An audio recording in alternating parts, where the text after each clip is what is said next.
Shalom, Bapak Ibu Saudara jemaat yang Tuhan Yesus kasihi. Kita akan merenungkan kebenaran firman Tuhan untuk kita pedomani di dalam melaksanakan tugas aktivitas di sepanjang hari ini. Sebelum kita mendengarkan firman Tuhan, mari kita berdoa memohon bimbingan Roh Kudus. Kita berdoa. Bapa di sorga, kami mengucap syukur atas anugerah kasih sayang dan kekuatan yang Tuhan berikan. Nafas kehidupan Tuhan anugerahkan bagi kami anak-anak-Mu.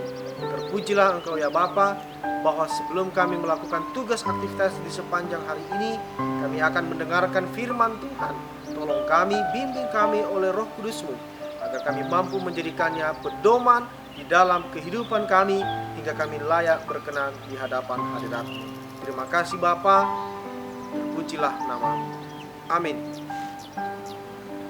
Bapak Ibu Saudara yang Tuhan Yesus kasihi, firman Tuhan bagi kita terambil dari Pengkhotbah 12 ayat 1. Ingatlah akan penciptamu pada masa mudamu, sebelum tiba hari-hari yang malang dan mendekat tahun-tahun yang kau katakan, tak ada kesenangan bagiku di dalamnya. Melalui bacaan ini kita merenungkannya dengan tema masa muda untuk Tuhan. Jemaat yang Tuhan Yesus kasihi, kehidupan kita tidak hanya berlangsung di dunia ini saja, melainkan ada kehidupan baru setelah kematian. Hidup manusia ada dua tahap, yaitu hidup sementara di dalam dunia, dan yang kedua, hidup dalam kekekalan di akhirat nanti, sebagaimana dikatakan oleh Rasul Paulus.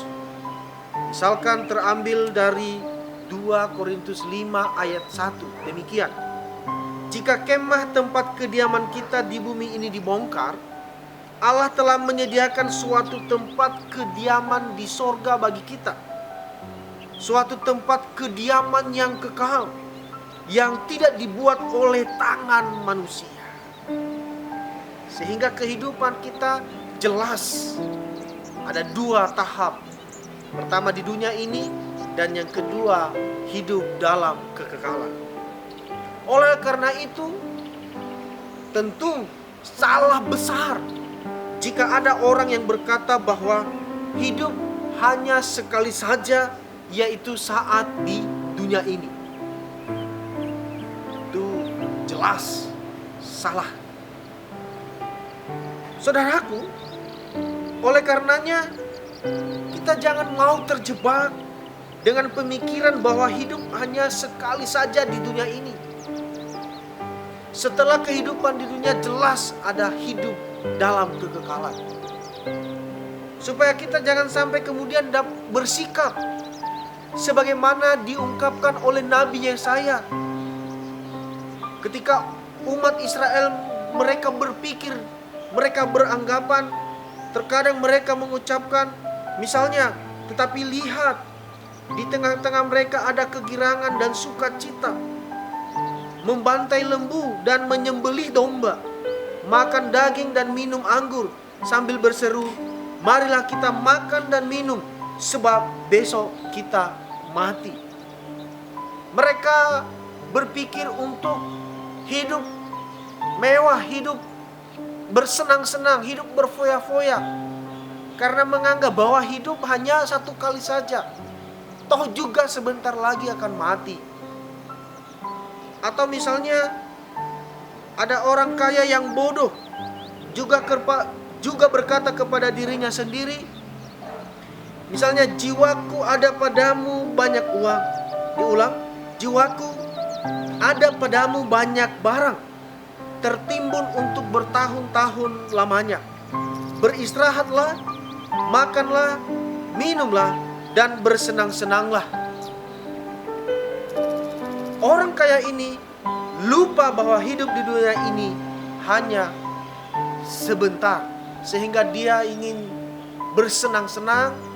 Dan karena hanya sebentar di dunia ini, lalu kemudian sudah, hidup hanya di dunia ini saja, tidak ada hidup yang lain. Saudaraku, Jika hidup ini hanya sebatas lubang kubur, buat apa kita berlelah-lelah melayani Tuhan? Kalau memang kehidupan ini hanya seperti yang diungkapkan oleh Nabi Yesaya atau orang kaya yang bodoh itu. Sekali lagi, jika sesuai dengan anggapan itu, hanya sebatang lubang kubur, tentu buat apa kita berlelah-lelah melayani Tuhan? Untuk apa tekun dalam ibadah dan untuk apa mempertahankan iman di dalam Kristus? Pengkhotbah mengingatkan selagi masih muda. Dengan kata lain, selagi masih ada kesempatan, biarlah kita gunakan waktu yang ada untuk mengejar perkara-perkara yang menuju kepada kekekalan. Terlebih bagi yang masih muda, biarlah waktu-waktu yang dilewati dijadikan sebagai kesempatan untuk melayani Tuhan, dan yakin bahwa waktu-waktu yang bisa dilewati itu semua oleh karena pengurapannya, penyertaannya. Tuhan mau memakai para muda untuk melayani kehendak-Nya. Masa muda adalah masa emas untuk berbuat sesuatu bagi Tuhan dan juga sesama. Sebagai anak-anak Tuhan, jangan sia-siakan masa mudamu. Potensi dalam dirimu adalah harta termahal. Persembahkan itu kepada Tuhan sebagai alat kebenarannya, sehingga masa mudamu menjadi teladan bagi banyak orang dan nama Tuhan dipermuliakan. Masa muda adalah untuk Tuhan. Amin. Bapa di surga, kami mengucap syukur untuk firman Tuhan yang boleh kami dengarkan pada saat ini. Kami memohon berkatilah ia dalam kehidupan kami Bapa. Mungkin secara usia bolehlah kami bertambah mempunyai usia yang banyak, tetapi biarlah jiwa kami, biarlah semangat kami senantiasa menyala-nyala dan muda untuk melayani kehendak-Mu. Berkati kami Tuhan, tambah-tambahkan kekuatan-Mu untuk kami, agar kami mampu melakukan yang terbaik bagi hormat dan kemuliaan nama-Mu. Doa kami, pinta kami kepadamu ya Tuhan. Berkatilah kami seluruh jemaat GKPU Halim Perdana Kusuma dalam tugas aktivitas di sepanjang hari ini. Pinta kami, Tuhan kiranya berkenan membuat berhasil segala apa yang dikerjakan tangan kami. Terima kasih Bapa, terpujilah nama-Mu. Amin.